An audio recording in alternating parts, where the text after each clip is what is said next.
Na verdade, se discute qual é o formato ideal dos livros.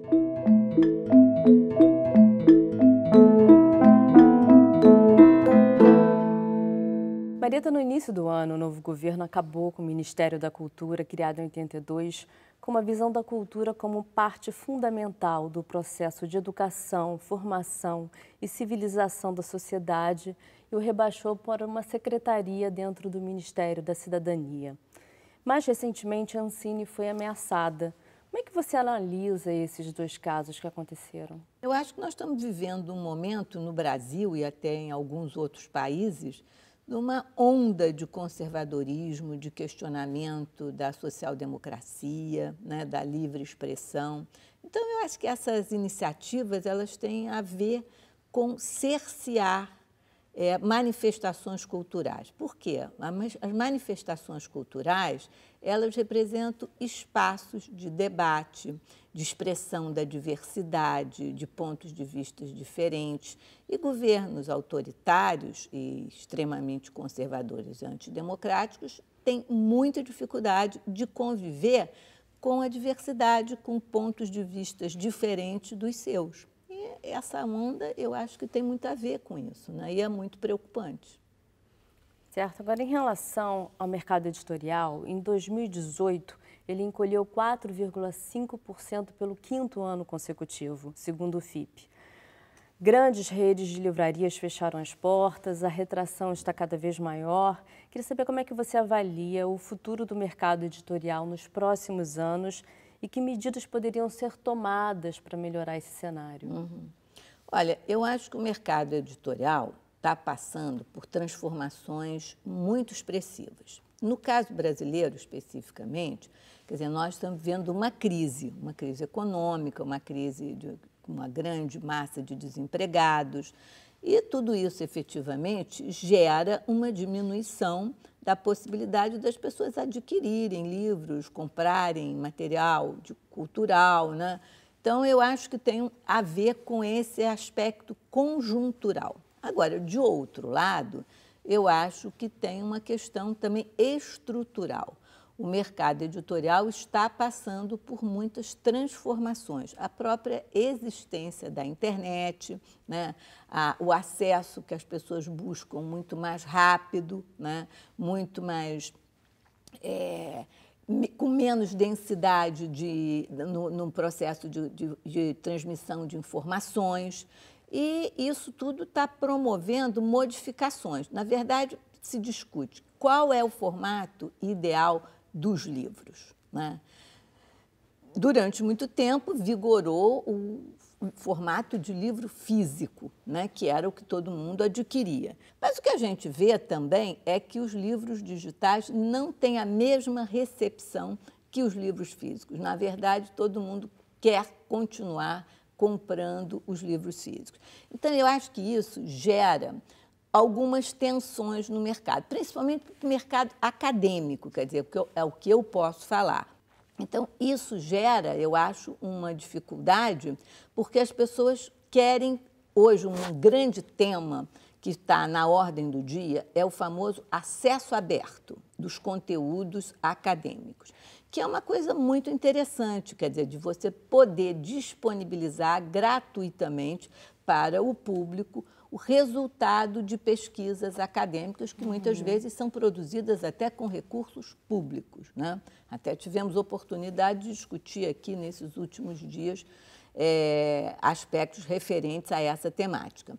Mas a questão que se coloca é como você disponibilizar isso em acesso aberto e quem custeia, afinal, o custo que esse acesso aberto representa. Como é que você vai pagar, né, custear todo um conjunto de atividades e de procedimentos que são necessários ser feitos para que um livro, seja digital ou seja físico, possa estar disponível para aquisição. Né? Então, eu acho que, ao mesmo tempo que há toda uma onda e que é até louvável de disponibilizar os materiais acadêmicos, científicos, culturais em acesso aberto, também tem que se pensar como é que se paga para que esse material possa estar disponível para as pessoas, né?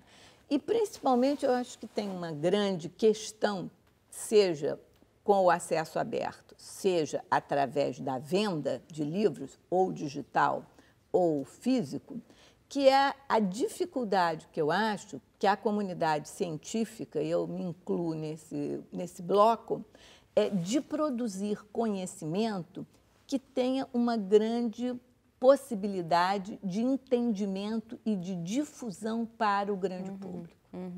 Imagino que essa seja a maior dificuldade. Agora, a cultura perde o seu protagonismo no Brasil, falando dela de uma forma geral e não só no mercado editorial. Qual é o impacto causado com as mudanças propostas na Lei de Incentivo à Cultura, Marieta? Olha, eu não estou totalmente familiarizada com os detalhes da Lei de Incentivo à Cultura, até porque ela é bastante diferenciada em relação aos diferentes tipos de produtos culturais. Cinema, Exato. teatro, publicação de livros, organização de acervos, enfim.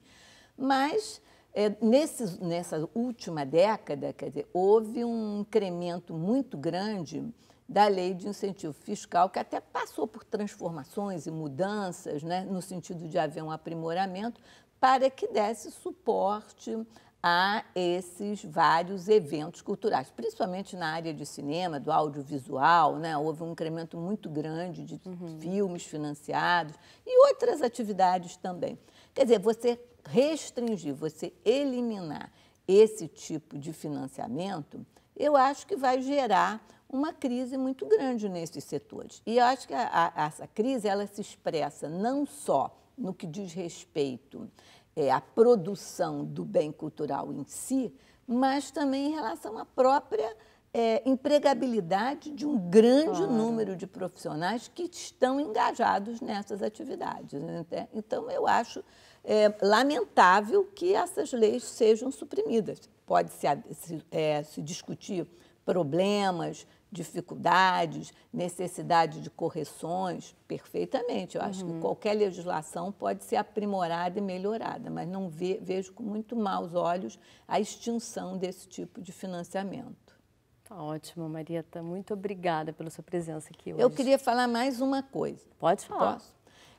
Eu interrompi um raciocínio que eu estava fazendo, que é exatamente a dificuldade da comunidade científica e até, acho, cultural, de uma certa maneira também, de produzir materiais que sejam compreensíveis e que sejam passíveis de estarem disponíveis. Nós estávamos falando de acesso aberto, mas aí eu coloco uma pergunta: acesso aberto para quem? Né? Porque é muito interessante você disponibilizar materiais, resultados de pesquisas acadêmicas, né, resultados de teses, dissertações, enfim, artigos, mas muitas vezes esses materiais eles acabam ficando muito restritos na maneira da sua forma, na maneira da sua maneira de expor, para um público muito restrito. Então, eu acho que quando a gente fala de acesso aberto, a gente deveria pensar também em modalidades de transformar esse conhecimento para um público mais amplo. E aí é preciso fazer canais de divulgação científica. Eu acho que esses modelos que a FGV está produzindo de programas e divulgação de determinadas iniciativas interessantes nesse sentido de divulgar, né, temas, opiniões, resultados de pesquisa que possam ser conhecidos de forma mais ampla pela população, por diferentes setores. Então, eu acho que essa é a mensagem que eu gostaria de deixar. Maravilha, muito obrigada. E até a próxima, Marieta. Obrigada.